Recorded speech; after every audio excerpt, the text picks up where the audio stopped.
புகாரில் இருக்கக்கூடிய பிரபலமான ஹதீஸ். அபுல் ஆஸ் ரலியல்லாஹு அன்ஹு சஹாபி பள்ளிவாசல்ல ஒரு நாள் சோகமா உட்காந்து இப்படியே கையேந்திட்டு அப்படியே சோர்ந்து போய் உட்காந்துருக்காங்க. கண்மணி நாயகம் ரசூலை கரீம் ஸல்லல்லாஹு அலைஹி வஸல்லம் பார்த்துட்டாங்க. பார்த்து, என்ன அபுல் ஆஸே, இது தொழுகைக்குரிய நேரம் இல்லையே, இந்த இடத்துல பள்ளிவாசல் உட்காந்துருக்கிறீங்க, அது ரொம்ப சோகமா உட்காந்துருக்கிறீங்களே, என்ன காரணம் அப்படின்னு கேட்டாங்க. அப்ப அபுல் ஆஸ் சொன்னாங்க, யா ரசூலல்லாஹ், கடுமையான கடன் தொல்லை யா ரசூல், அதான் அல்லாஹ்ட்ட முறையிட வந்தேன். கண்மணி நாயகம் ஸல்லல்லாஹு அலைஹி வஸல்லம் நாளைக்கு வாங்க துஆன்னு சொல்லி தரேன்னாங்க. அபுல் ஆஸ் ரலியல்லாஹு அன்ஹு போனாங்க. ரசூலுல்லாஹ், என்ன துஆ?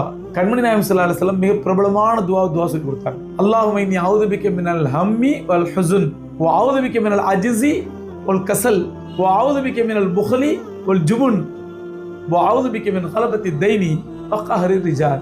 என்ன சொன்னாங்க? அல்லாஹும்ம இன்னி அஊது பிக்க மினல் ஹம்மி வல் ஹுஸ்ன், யா அல்லாஹ், கவலையை விட்டும் வருத்தத்தை விட்டு உன்னிடத்தில் பாதுகாத்து இருக்கிறேன். வ அஊது பிக்க மினல் அஜ்ஸி வல் கஸல், இயலாமையை விட்டும் சோம்பேறித்தனத்தை விட்டு உன்னிடத்தில் பாதுகாத்து இருக்கின்றேன். வ அஊது பிக்க மினல் புக்லி வல் ஜுபன், கஞ்சத்தனத்தை விட்டும் கோழை